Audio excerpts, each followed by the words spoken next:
발달 장애로 태어난 정은혜라고 하는 자매가 있습니다. 원래 그녀는 장애 때문에 우울하고 힘든 삶을 살아야 했습니다.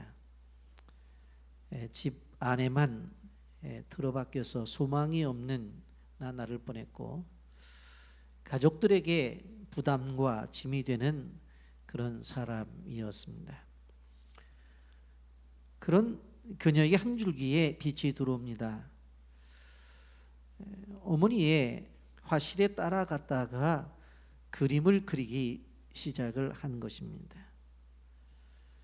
그녀가 그림을 그릴 때는 일반인보다 시간이 오래 걸려서 작품을 완성을 했습니다.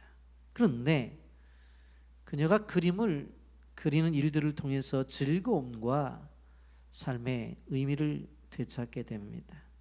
그래서 건강하고 밝고 희망적인 사람으로 변해 갑니다. 얼마나 정신적으로 건강해졌는지 TVN의 우리들의 블루스라고 하는 드라마에 영희 역으로 등장을 해서 그 배역을 충실히 소화해 이제는 인기까지 얻는 사람이 되었습니다. 영상 보고 말씀 계속하겠습니다. 최근 인기 드라마 우리들의 블루스에서 한지민의 언니로 등장한 배우 정은혜의 연기력이 주목받고 있습니다. 그녀는 한지민의 쌍둥이 언니 영희로 등장하는데 발달장애 1급을 가진 다운 증후군 배역을 연기하고 있습니다. 그러나 사실 그녀는 실제로도 다운 증후군이라는 장애를 가지고 있습니다. 이거는 제가 은혜를 처음 만났을 때 이야기예요. 네. 네.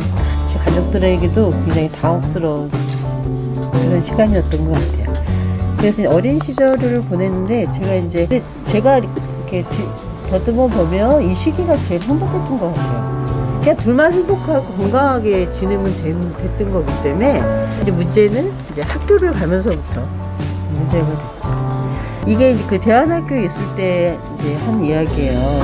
이제 발표회를 한다 그래서 보러 갔는데 은혜는 없고 다른 애들은 막 그 축제 흥겹게 있는데 우리 애가 없어서 찾아보니까 불도 안 킨 교실에 혼자서 저한테 편지를 쓰고 있더라고요. 그러면서도 이제 자라서 어쨌든 청소년기를 맞이했을 때, 청소년기가 됐을 때는 이미 나는 너무 세상에 낯설고 은혜가 이 한국사의 이 세계에서 자리할 데가 아무도 없다는 걸 이제 알게 됐고, 그렇게 자라면서 20대 돼서는 완전히 자기 동굴 속으로 들어가게 됐죠. 특이한 4가지가 있었어요. 말도 듣는 거, 또 이 가는 거, 시선 강박. 시선 강박이 이제 심해지니까 이제 조현병도 보였었죠. 24살에 가지고 그게 다 됐어요. 그러다 그림을 그리게 된 거예요. 그래서 그림을 그린다는 것을 도구 삼아서 은혜를 세상에 좀 내보내야 되겠다라고 생각을 해서 은혜를 데리고 강변에 나가게 된 거예요. 문오리 리버마켓. 밤 10시까지 그 마켓 가까이서 이제 그림 그리는 일을 하고, 그렇게 하면서 그게 이제 은혜에게는 엄청난 기회의 시간이 된 거예요. 뭐 흔한 말 있죠. 삶의 서광이 비친다. 딱 그거였어요. 그래서 그 문오리 리버마켓에서 사람들을 만나기 시작했는데 지금 이 중요한 점이 이거예요. 시선을 맞추는. 왜요? 부담 되세요? 아니요. 아, 사랑한 사이? 부부. 아, 부부예요. 아, 어디서 배우셨어요? 배운 거 없어요. 아, 진짜요? 안 배우셨는데 이렇게 잘 그리세요? 그럼요. 전 진짜 못 그리는데. 멋지세요, 되게. 저희 엄마가 만화가 인사를 시켜줍니다. 성중이? 그리고 성준이 헤어진 지 3년도 더 됐고. 그럼 누구? 난 영옥이, 짠종이, 언니, 명희. 정주는 예, 저기 영옥의 예상대로 그 당황한 기색을 감추지 못했죠. 나랑 쌍둥이 언니 영희 다원증후군. 다원증후군이 뭔지 모르면 인터넷 좀 찾아보고 간다. 저 남자 만나주지 마. 왜? 너 잘생긴 사람 좋아하잖아. 잘생겼잖아. 나보고 놀라니까 안 반가워하고. 알았어. 안 만날게. 그녀의 부모님은 항상 영옥에게 이야기했었죠. 내 쌍둥이 언니 영희가 우리에게 온 건 우리 가족이 선한 사람을 찾는 신의 심사를 통과한 것이라고. 신은 조금 아프거나 특별한 아이를 세상에 보낼 때 이 특별한 선물을 감당할 만큼 착하고 큰 사람을 고른다 했다. 그래서 우리 가족이 당첨된 거라고. 하지만 말도 안 되는 소리다. 그 영희와 내가 12살 때 부모님이 돌아가셨다. 많이 컸네. 우리 영목이. 그냥 재밌게 놀랬지. 심각해지지 말랬지. 우리가 애도 아니고 재밌는 게 뭐가 그렇게 중요해? 살다 보면 안 재밌을 수도 있지. 오늘처럼 심각해질 수도 있지. 그게 뭐가 그렇게 대수예요? 야 선재야. 그리고 내가 영희 누나 보고 놀랬어. 근데 난 그럴 수 있죠. 다운증후군은 처음 보는데 그럴 수 있죠. 놀랄 수 있죠. 그게 잘못됐다면 미안해요. 그런 장애가 있는 사람을 볼 때 어떻게 해야 하는지 학교, 집, 어디에서도 배운 적이 없어요. 그녀가 혐오스러웠던 게 아니라 이런 상황에서 내가 어떻게 하는 게 맞는지 몰랐다고요. 그래서 그랬어요. 그저 경험도 없고 무지했던 것. 이런 장애로 태어난 분이라 할지라도 이렇게 일들을 통해서 건강한 사람으로 되어져 간다는 것을 우리는 볼 수가 있습니다. 사람은 누구나 일을 할 때 행복하다고 하는 것입니다. 더구나 창조적인 일을 한다고 하면 더욱더 그러합니다. 교회 안에 수많은 일들이 있습니다. 이것을 우리는 사역이라고 그렇게 표현을 하는데, 사실 이렇게 주어진 일들은 부담이 아니라 이것이 축복이고 이것이 은혜라고 하는 것을 우리는 기억해야 되는 것입니다. 오늘 우리는 하나님께서 모든 사람들에게 하나님의 부르심 속에 우리가 하나님의 자녀가 되었고, 그리고 그 자녀된 우리가 하나님의 사역으로의 부르심이 있기에 부름을 받은 존재라는 사실을 기억하면서 오늘 말씀을 통해서 은혜를 받기를 바랍니다. 첫째, 우리는 하나님의 직분자다라고 하는 것을 기억해야 됩니다. 여러분, 하나님께서 우리를 부르실 때에 모든 사람들에게 공의 부르심은 구원의 부르심입니다. 모든 사람에게 부르셔서 구원을 주셨어요. 그리고 구원을 받은 사람이 그 다음에 또 부르심이 있는데 그것이 무엇인가 하면 사역의 부르심입니다. 이거는 교회 사역을 하면서 수많은 일들이 있잖아요. 직분도 주어지는 거고, 또 교회 안에서 또 교회 학교 교사로서 찬양대원으로서 수많은 사역들이 있어요. 근데 이런 사역들을 하게 되어질 때에 우리가 어떤 태도를 가져야 되느냐, 오늘 1절 말씀입니다. 너희 중 장로들에게 권하노니 나는 함께 장로된 자요 그리스도의 고난의 증인이요 나타날 영광에 참여할 자니라. 그렇게 말씀했습니다. 이런 베드로는 예수님에게 처음 부름을 받은 사도예요. 그런데 베드로가 오늘 여기에 보게 되어지면 사도로 칭하지 않고 함께 장로된 자라고 말씀하고 있어요. 그는 예수님에게 직접 부름을 받았고, 그래서 초대교회 수장이었어요. 직위로 볼 때도 다른 장로님들보다 훨씬 중직에 있는 사람이었어요. 그런데 그것을 이야기하지 않아요. 뭐라고 표현해요? 사도임에도 불구하고 함께 장로된 자다, 그렇게 표현을 하고 있습니다. 이 말은 무슨 얘기한가 하면 다른 사람들과 동일한 위치에 자기가 있다는 거예요. 어떠한 권위의식보다는 동역의식을 가지고 함께 일하는 사람으로 생각했기 때문에 함께 장로된 자요, 그렇게 표현하는 겁니다. 여러분, 우리가 교회 안에서 사역을 하게 되어질 때에 실질적으로 이 의식이 필요하다고 하는 거예요. 충분히 베드로는 특권 의식을 가질 수 있었어요. 다른 사람과 비교해서 우월 의식을 가질 수 있었어요. 차별 의식도 가질 수 있었고 또 귀족 의식도 가질 수 있었어요. 그런데 그런 것을 다 버리고 형제 의식을 가져요. 함께라고 하는 부분. 그래서 우리가 교회 안에서 사역을 하는 사역자들이 꼭 기억해야 될 것은 뭐냐면 어떤 수직적 관계로 생각해서는 안 돼요. 위에 목사님이 계시고 밑에 장로님이 계시고 권사님이 계시고 수직적 관계로 생각하면 안 돼요. 교회는 수평적 관계, 함께 손을 잡고 가는 관계. 그래서 우리 교회 학교는 스텝이라는 개념이지 부장 개념이 없잖아요. 부장이 있고 밑에 부감이 있고 뭐 교사가 있고 이런 수직적 개념이 아니라 교육자가 있고 그리고 스텝이 있고 그래서 함께 손잡고 함께 하나님의 나라를 세워나가는 거예요. 그러나 이렇게 사역을 함에도 불구하고 우리가 하나님이 부르신 직분에 대한 것은 분명코 자부심을 가져야 된다고 하는 거예요.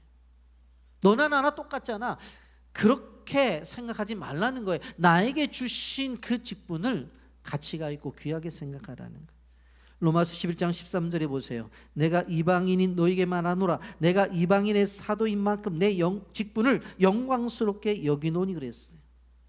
나는 이방인의 사도인데 이 사도의 직분을 영광스럽게 여긴다고 하는 거예요. 여러분, 사도라고 하는 것은 보내심을 받은 자라고 하는 뜻을 가지고 있죠.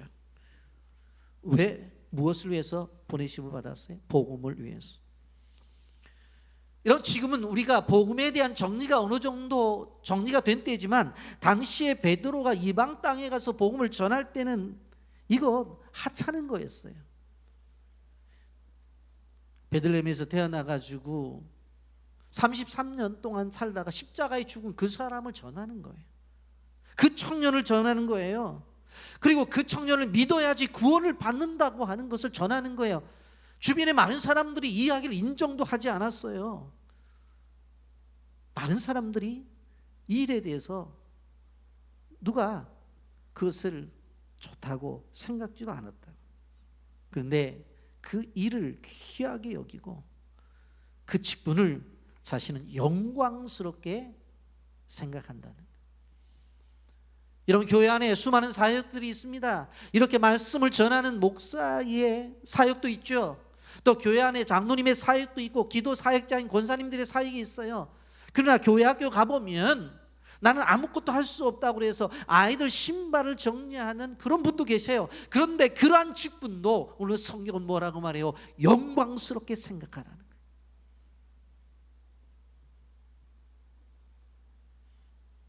그 가운을 입고 찬양하는 찬양대원뿐만 아니라 주보를 나눠주는 안내원뿐만 아니라 헌금을 성도들에게 수많은 그러한 헌금위원뿐만 아니라 구석구석에 있는 분들이 다 영광스러운 직분을 받았다는 생각을 갖고 사역에 임해야 된다고 하는 거예요. 그러면 우리에게 이렇게 맡겨진 직분을 어떻게 수행해야 되느냐? 베드로전서 5장 2절 3절 보십시오.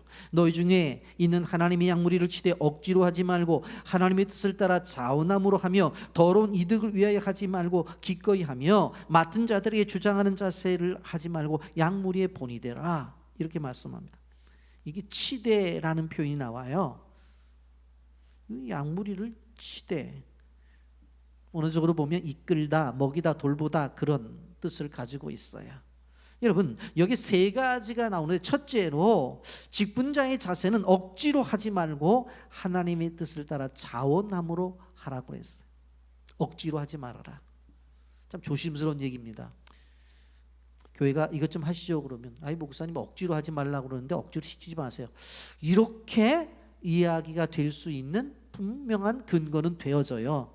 그러나 불구하고 하나님의 사역에 있어서 자원함으로 한다고 하는 것이 귀하기 때문에 분명히 이 말씀은 우리가 깨달아 알아야 되는 거예요.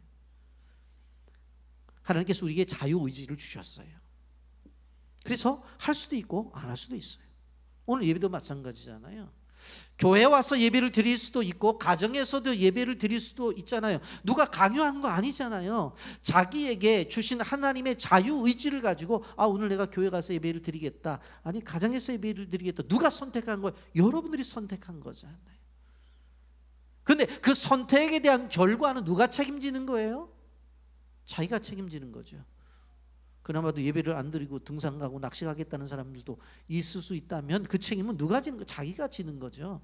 그래서 하나님이 우리에게 자유의지를 주셨다고 분명한 말씀을 주셨죠. 동산 중앙에 있는 나무 열매를 따먹지 말아라. 근데 따먹을 수도 있고 안 따먹을 수도 있고 그 자유는 누구예요? 아담에게 있는 거예요. 결과는 누가 책임지는 거예요? 아담이 책임지는 거죠. 두 번째로 더러운 이득을 위해서 하지 말고 기꺼이 하며 그랬어요. 더러운 이득을 위해서 하지 말아라.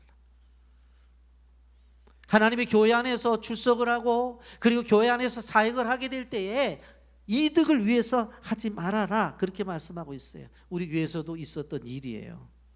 교회 규모가 있고 어느 정도 성도가 모이니까 개업을 했는데 교회에 출석해서 나가게 되면 교인들이 와서 물건을 사주겠지. 그래서 한 6개월을 지났는데 온 사람이 한 명도 없었대요. 근데 제가 듣기로는 목장에서 관심을 가지고 좀 가서 팔아주기도 했대요. 분명히. 그런데 한 명도 없대요. 그래서 교회 나갈 필요가 없다고 해서 교회 안 나가겠다는. 목적이 뭐예요? 목적이. 제가 웃으면서 얘기합니다. 아이 좀 팔아주시지 그랬어요. 좀. 그랬으면 그런 소리 안 나올 거잖아요. 성도들의 가정에 예전에 요람 만들 때는 성도의 기업이라고 해서 뒤에 이게 적어가지고 서로 누가 어떤 일을 하는구나 알게 돼서 서로 돕고 그랬는데 요즘은 이제 개인정보 때문에 요람을 안 만들어서 그런 정보도 잘 모릅니다만은 그래도 성도들끼리 갖고 있는 어떤 기업은 서로 이용하고 해줌이 필요해요. 그런데 그건 우리끼리의 이야기고 목적이 그래서는 안 된다는 거예요. 목적이. 세 번째로 주장하는 자세를 하지 말고 약물에 본이 되라 그랬어요. 주장하는 자세로 하지 말라고 하는 것은 가장 쉬운 표현은 뭐예요? 텃세를 부린다는 얘기예요. 텃세를 부린다. 자기에게 주어진 권력을 남용한다고 하는 거예요. 더 직설적인 표현을 한다면 요즘 말로 갑질을 한다고 하는 것입니다. 여러분, 그래서 교회는 새로운 신자들이 들어오게 될 때 마음이 편안한 교회가 되어져야 돼요. 뭐 안내를 보는 분부터 시작해서 올라와도 아니 왜 왔어? 라고 하는 눈초리를 쳐다보면 그 교회 가고 싶겠냐고. 그렇잖아요. 여러분, 우리 직분자가 가지고 있는 영적인 권위는 말씀대로 사는 것에 권위가 있는 것이지 교회 안에서 목사다, 장로다, 권사다, 뭐 안수집사다 이 명칭의 권위가 있는 것이 아니라고 하는 거예요.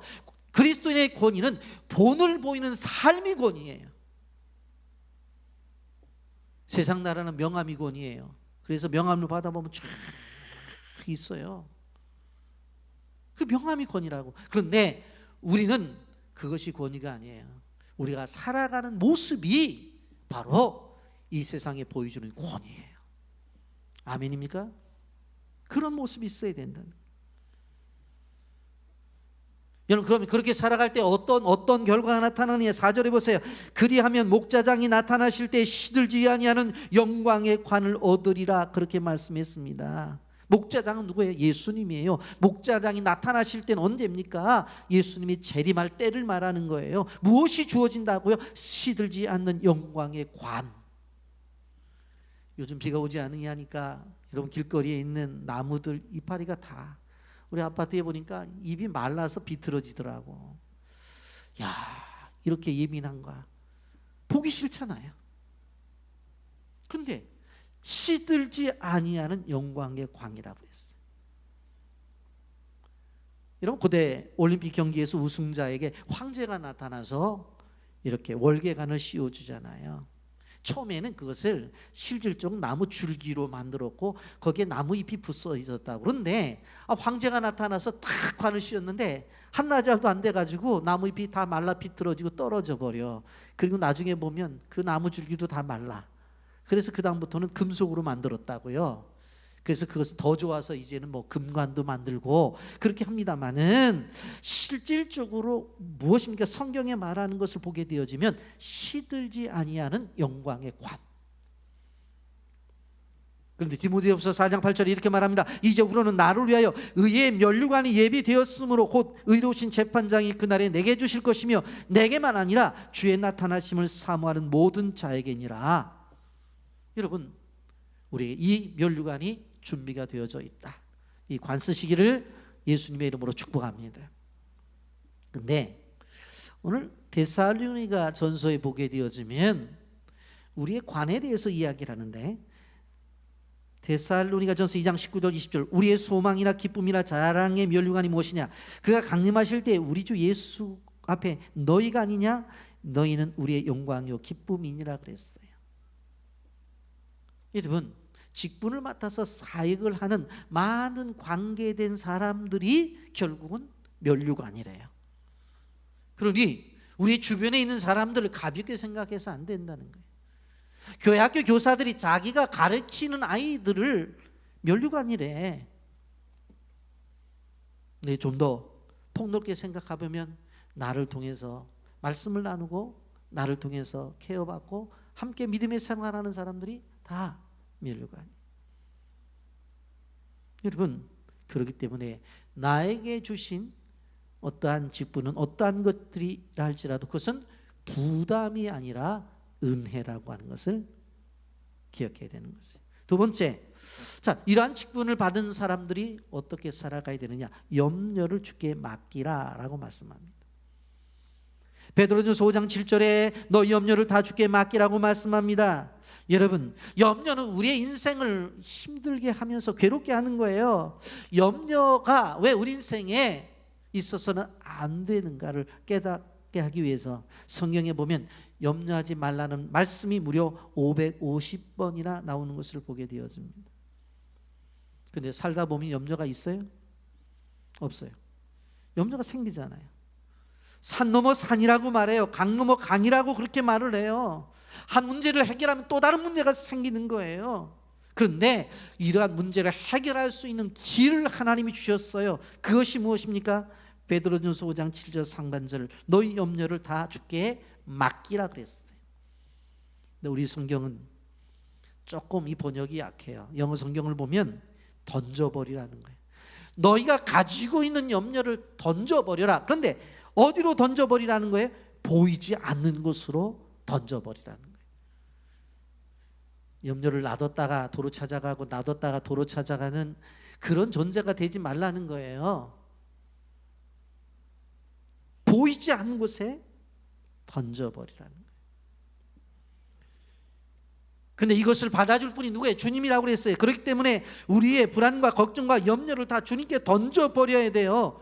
하나님은 우리가 염려와 근심을 가지고 끙끙 앓는 것을 싫어하셔요. 그거 왜 붙잡고 있냐 네가? 왜 그걸 가지고 있어? 교회 올 때는 염려 다 놔뒀다가 예배 시간에는 좀 평안해요. 그리고 끝나고 할 때 하나님 주세요. 도로 가져가게. 그리고 도로 찾아가. 교회 문 밖에 나가면 또 염려를 시작해. 그러한 사람들이 많다는 거예요. 많다는 거예요. 우린 찬송합니다. 369장 2절 말씀에 2장 가설을 보세요. 뭐라고 그래요? 시험, 걱정, 모든 괴로움 없는 사람 누군가? 부질없이 낙심 말고 기도드려 아뢰세. 근심하고 걱정하고 무거운 짐이 없는 사람이 없어요. 누구에게나 다 있다고 하는 거예요. 여러분, 그렇다면 이러한 것들을 주님께 맡겨야 된다고 하는 거예요. 왜? 주님이 맡아주신다고 그랬으니까. 마태복음 11장 28절에 수고하고 무거운 짐진 자들아 다 내게로 와 내가 너희를 쉬게 하겠다고 말씀했잖아요. 시편 55편 22절 상반절에도 내 짐을 여호와께 맡기라고 말씀을 했고, 시편 68편 19절에도 날마다 우리 짐을 지시는 주 곧 우리 구원이신 하나님을 찬송하라고 그랬어요. 그날의 짐을 다 져주신대. 그러니까 아침에 일어나면 하나님 아시죠? 제가 오늘 짊어져야 될 거 다 짊어지시라고 그렇게 부탁을 하고 살아가는 것이 성경적인 삶이라고 하는 것입니다. 그런데 오늘 베드로전서 5장 7절에 너희 염려를 다 주께 맡기라. 그러고 그 뒤에 이어서 뭐라고 말씀해? 이는 그가 너희를 돌보심이라 그랬어요. 맡기라고 그랬어요. 근데 돌봐주신다. 여러분 여기에 돌보심이란 말은 그 언어적 의미를 보면 엄마가 아이를 돌보는 걸 이야기해요. 여러분 우리가 생각해 보면 엄마가 아이를 돌보는 것은 태중에 있을 때 10달 동안 돌보겠죠. 그리고 태어나자마자 어떻게 합니까? 젖 먹이고 기저귀 갈아주고 씻겨주고 입혀주고 먹여주고 잠재워주고 그런 보호와 보살핌 그런 돌봄이 있다고 하는 거죠. 그런 돌봄을 이야기하는 거예요.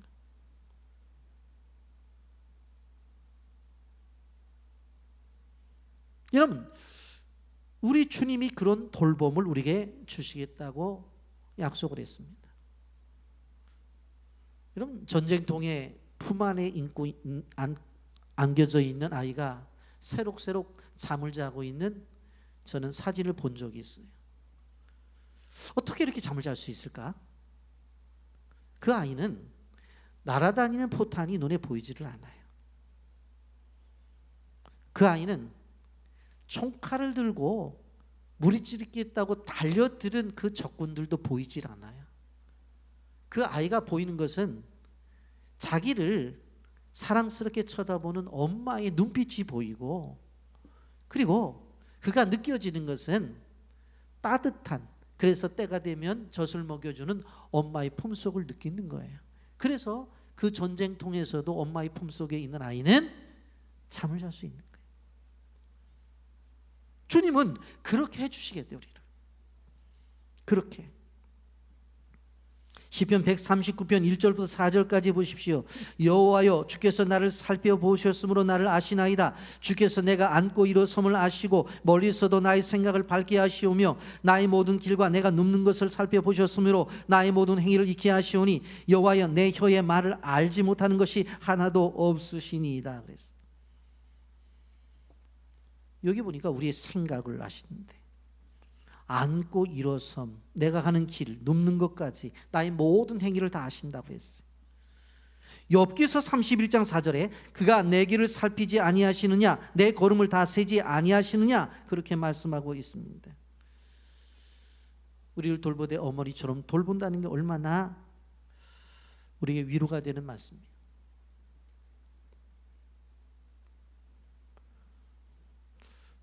여러분 사도행전 12장에 보면 복음을 전하다가 베드로가 감옥에 갇히게 되어지는데 두 군사 틈에서 새 사슬에 매어 누워 잠을 자요. 어떻게 잠을 잘 수가 있었을까? 살고 죽는 것을 다 주님께 맡겼기 때문에 그런 거예요. 이 모든 것이 하나님의 소관이라고 그는 느꼈던 거예요. 여러분 우리가 살아가는 오늘의 상황을 보게 되어지면 답답해요. 문제가 해결되어질 기미도 보이질 않아요. 그러나 주님을 보세요. 왜? 요한복음 14장 6절에 내가 길이다 말씀했기 때문에 나는 아무리 보여도 길이 안 보이는데 주님을 보게 되어지면 길이 보이는 거예요. 내가 길이다라고 하는 것은 주님을 통해서 길이 보여진다는 이야기예요. 여러분 그리고 진리고 생명이라고 말했잖아요. 죽겠다고 생각을 했는데 왜 죽냐는 거예요. 주님이 생명인데.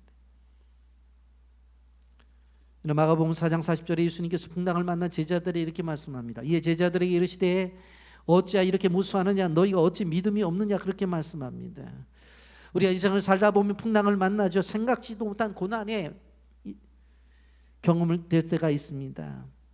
그런데 이때 어떻게 해야 돼? 주님을 바라봐야 된다. 주님이 이렇게 말씀하시는 것입니다. 어찌해서 무수하느냐, 어찌하여 두려워하느냐는 거예요.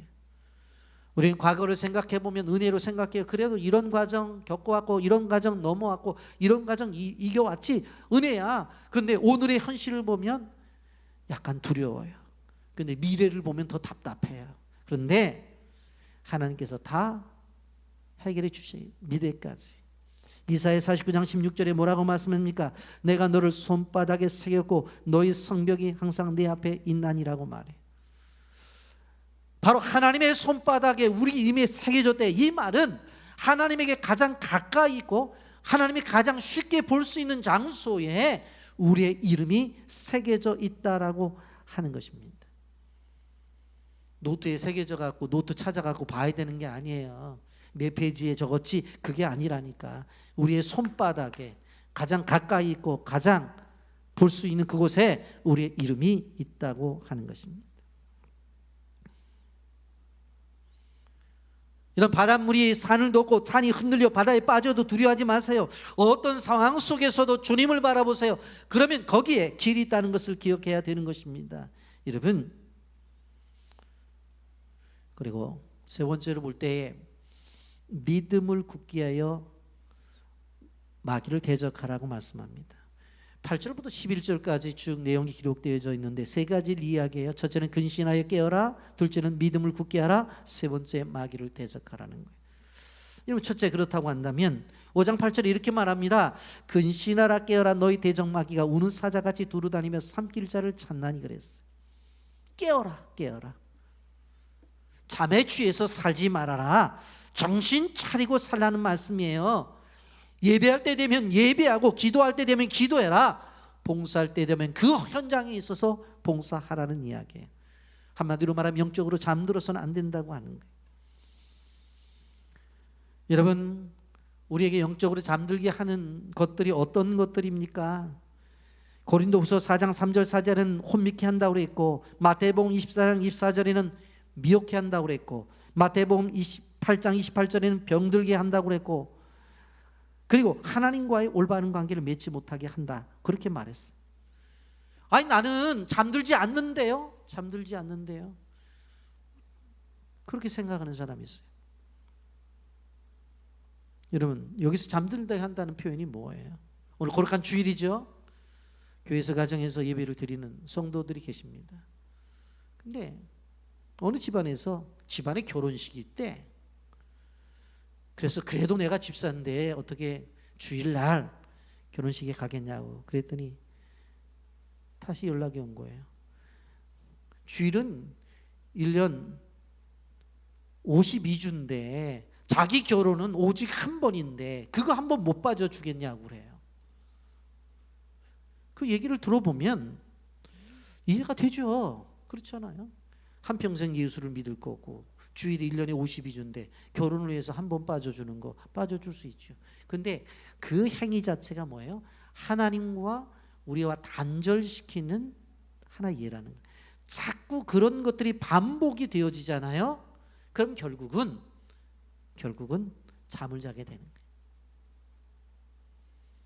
그래서 우리의 신앙생활 속에서 어떤 한순간에 무너지는 것이 아니라 끊임없이 우리를 욕하는 것들이 있어요. 그런 것에 하나둘 양보하다가 보면 결국은 자기도 모르게 코 골고 있는 자신을 발견하게 되는 거예요. 더 심하면 그러다 교회 떠나고 주님 떠나는 거예요.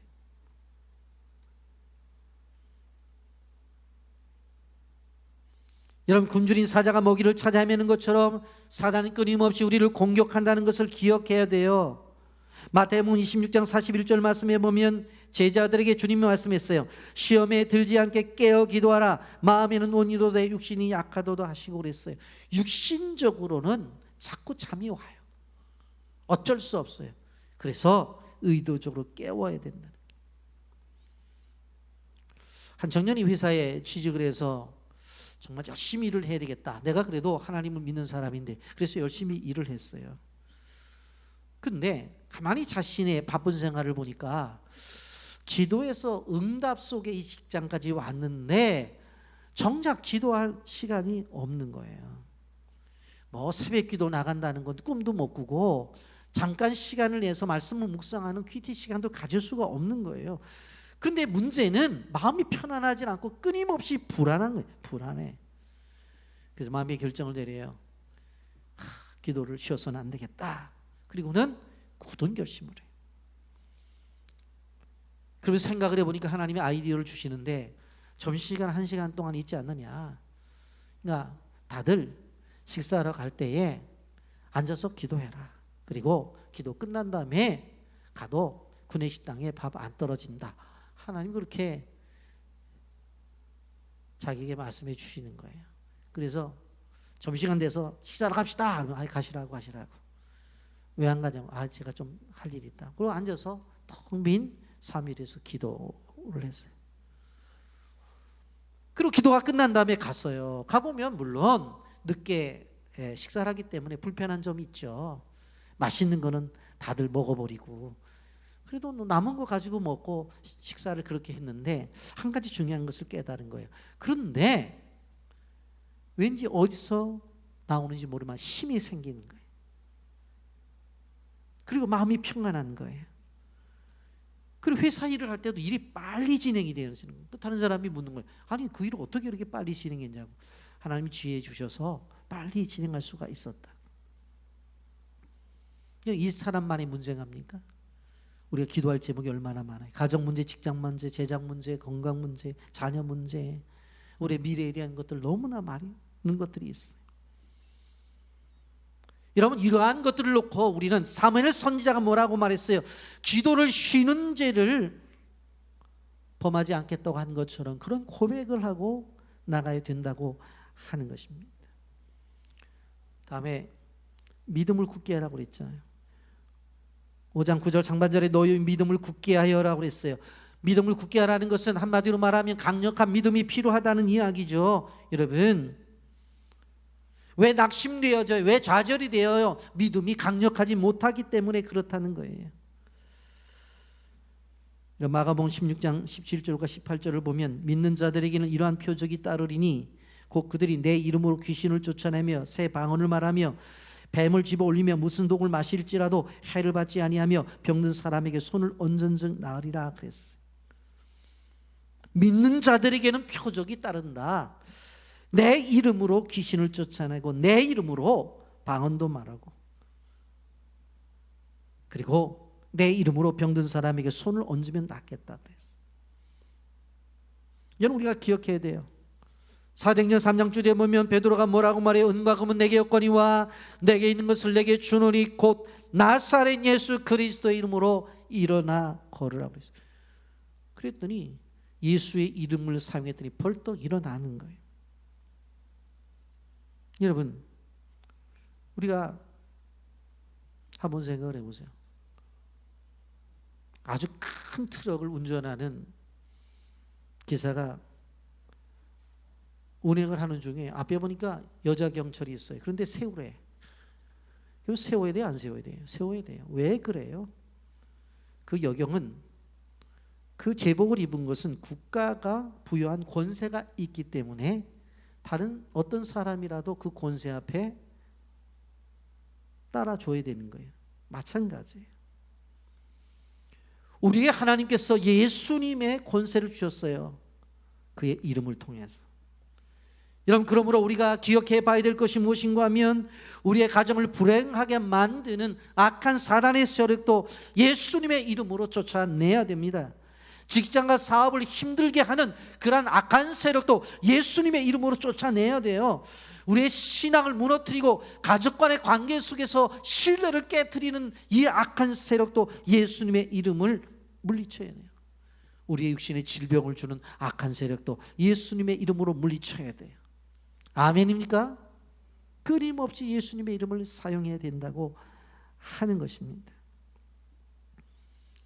여러분 그러면서 요한일서 5장 4절에 보게 되면 무릇 하나님께로 난 자마다 세상을 이기느니라 세상을 이기는 승리는 이것이니 우리의 믿음이라고 그랬어요. 분명코 우리가 세상을 이길 수 있는 힘이 뭐예요? 믿음이에요. 믿음으로 예수 그리스도의 이름을 사용하기 때문에 역사가 나타나는 거예요. 여러분 우리는 세상의 패배자로 끌려다니는 존재가 아니라 이기고 승리하는 사람이라는 사실을 우리는 알아야 됩니다. 그래서 여러분들이 살아가면서 나는 승리다라 그런 생각을 가지고 나가야 됩니다. 요즘 어디를 가나 CCTV가 있는 것을 볼 수가 있습니다. 엘리베이터를 타도 엘리베이터 안에, 지하 주차장을 가도 주차장에, 아이들 놀이터에 가도 CCTV가 있고, 상가에 가도, 현금 지급비 앞에 가도, 쇼핑센터에 가도, 길거리에 패스트푸드점에 가도 뭐 다 보게 되어지면 CCTV가 설치가 되어 있어요. 그래서 요즘 그런 생각을 해요. 우리가 어디서 벗어날 수가 없는 거예요. 벗어날 수가. 그런데 잘 생각해 보세요. 이 CCTV 감시 카메라가 왜 세워져 있는 줄 아세요? 바로 세상이 사람들을 못 믿기 때문에 그런 거예요. 못 믿기 때문에. 그러니까 말을 못 믿어. 그러니까 카메라로 찍은 것을 보여주고 증거를 대려고 하는 거예요. 이번에도 변호사 사무실에 방화해가지고 애꿎은 사람들이 죽었잖아요.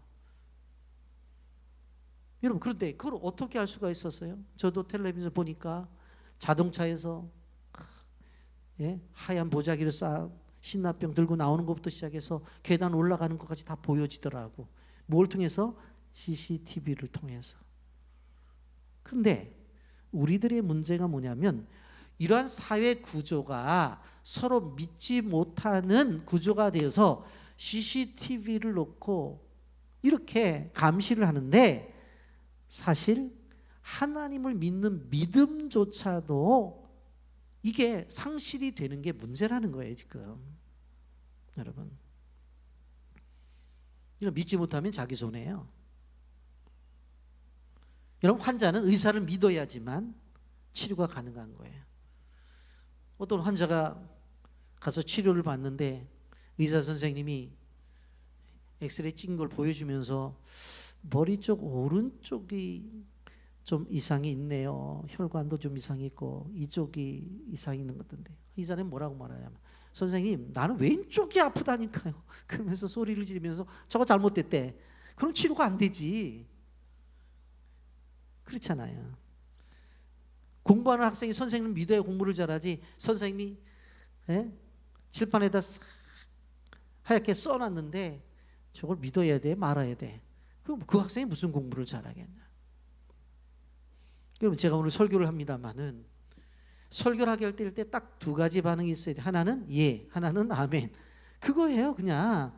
그러면 그 말씀을 통해서 나타난 역사가 내 삶 속에 이루어지는데, 설교를 나한테 믿으라고 하는 거야?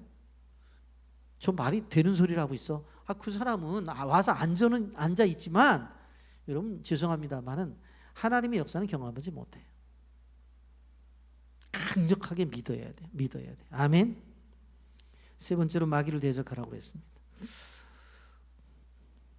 5장 9절 하반절에 보면 너희 믿음을 굳건하게 하여 그를 대적하라. 이는 세상에 있는 너희 형제들도 동일한 고난을 당하는 줄 알미라 그랬어요. 여러분, 예수님께서 십자가와 부활을 통해서 사단의 세력을 이기셨어요. 우리는 믿음을 가지고 이겨낼 수가 있다고 하는 것을 기억해야 되는 것입니다. 우리에게 힘 있는 것이 아니라 예수의 이름에 힘이 있었어요. 그래서 예수님의 이름을 가지고 담대히 달려들면 사단은 도망가요. 야고보서 4장 7절에 이렇게 말합니다. 그런즉 너희는 하나님께 복종할지어다. 마귀를 대적하라. 그리하면 너희가 피하리라 했어요. 여러분, 사단의 세력과 있을 때 우리가 담대하게 나가게 되어지면 사단의 세력들이 우리를 피하는데, 문제는 악한 세력들이 오면요, 우리가 지레 겁먹고 우리가 피해버려요. 거기에 도망가는데 무슨 승리가 있겠냐고요. 야고보 사도는 분명히 말을 했어요. 여러분, 성경은 마귀를 대적하는 방법을 여러 가지로 설명을 하죠. 마태복음 8장 16절에는 하나님의 말씀을 가지고 나갈 때에 우리가 승리할 수 있고, 마태복음 12장 28절에 보면 성령의 능력으로 마귀를 쫓아낼 수가 있고, 마가복음 9장 28절과 29절은 기도로 마귀를 쫓아내고, 그리고 오늘 본문에 베드로전서 5장 8절에는 근신하고 깨어서, 5장 9절에는 믿음을 가지고 마귀를 쫓아낸다고 했어요. 분명히 있어요. 여러분, 요즘 미국에서 총기 난사 사건들이 많이 일어나서 고통을 당하고 있는데, 그 미국의 유명한 앵커맨인 레디 킹이 빌리라고 하는 목사님과 대답을 하면서 도대체 이 일이 왜 일어납니까? 라고 물어줬어요. 그랬더니 이 목사님 이렇게 대답을 했습니다. 학교 안에 하나님이 살아계셔서 성경과 기도를 가르칠 때는 괜찮았는데 학교 하나님을 내쫓아버리니까 이런 문제가 생겼다는 거예요. 그게 무슨 내용이냐면 미국은 케네디 대통령 이전에는 공립학교에서 성경과 그리고 기도를 가르치고 예배를 드리게끔 돼 있었어요. 그런데 케네디가 대통령이 되면서부터 다 그것을 없앴어요. 그랬더니 자라나는 청소년들이 정서적으로 메말라가기 시작했고 사나워지기 시작한 거예요. 그래서는 결국 이런 사회가 되었다는 이야기입니다. 여러분, 영적인 세계는 보이지 않는 세계인데 그것은 하나님의 세계뿐만 아니라 바로 사단의 세계도 있다고 하는 것을 우리는 기억해야 되는 거예요. 그래서 그 사단의 세계를 대적하며 우리가 나가야 된다고 하는 것입니다. 그렇다면 이렇게 삶을 살아가면 어떤 결과가 나타나느냐? 마지막 약속의 말씀이 10절입니다. 모든 은혜의 하나님 곧 그리스도 안에서 너희를 부르시사 자기의 영원한 영광에 들어가게 하시니가 잠깐 고난을 당한 너희를 친히 온전하게 하시며 굳건하게 하시며 강하게 하시며 터를 견고하게 하시리라 그랬어요. 우리에게 당한 고난을 성경은 잠깐 고난이라고 말씀하고 있어요. 그런데 이 고난의 기간이 되냐면 네 가지를 말해요. 온전하게 하시고 굳세게 하시고 강하게 하시고 터를 굳게 하신다. 이 축복이 우리 모두에게 임하기를 예수님의 이름으로 축복합니다. 그러면서 13절 14절은 인사를 하고 베드로 전서를 마칩니다. 택하심을 받게 받은 바벨론에 있는 교회가 너에게 문안하고 내 아들 마가도 그리하느니라. 너희는 사랑의 입맞춤으로 서로 문안하라. 그리스도 안에 있는 너희 모든 이에게 평강이 있을지어다. 여러분, 참된 평강은 예수님 안에 있다는 것을 기억해야 돼요. 좋은 집에 살고 높은 보수를 받고 넉넉한 소유가 있다고 해서 평강한 것이 아니라 참된 평강은 예수님 안에 있다. 여러분, 오늘 주일날 교회 나와서 예배를 드리고 또 이 예배 시간이 끝나면 교회 학교에서 봉사하는 교사 선생님들이 계셔요. 그런데 이러한 것들이 힘들죠. 어렵죠. 그러나 잘 견뎌내셔야 돼요. 왜? 그것에 하나님의 놀라운 축복이 담겨져 있기 때문에 그래요. 오늘 이 이야기를 누가 하고 있어요? 베드로가 하고 있어요. 베드로는 예수님의 얼굴을 친히 뵌 사람이에요. 예수님의 말씀을 친히 들은 사람이에요. 예수님과 사역을 하면서 수많은 기적을 경험한 사람이에요. 그렇기 때문에 누구보다도 베드로의 신앙 고백을 우리가 아멘으로 받을 수가 있는 것입니다. 오늘 말씀을 꼭 기억하면서 우리에게 주어진 모든 일들을 억지로 하지 말고 더러운 이득을 위해서 하지 말고 주장하는 자세가 아니라 약물의 본이 되어서 그 속에서 나타난 염려가 있을 때 다 하나님 앞에 맡기고 믿음으로 사역을 감당함으로 하나님의 놀라운 축복의 은혜가 여러분에게 있기를 예수님의 이름으로 축복합니다. 아멘.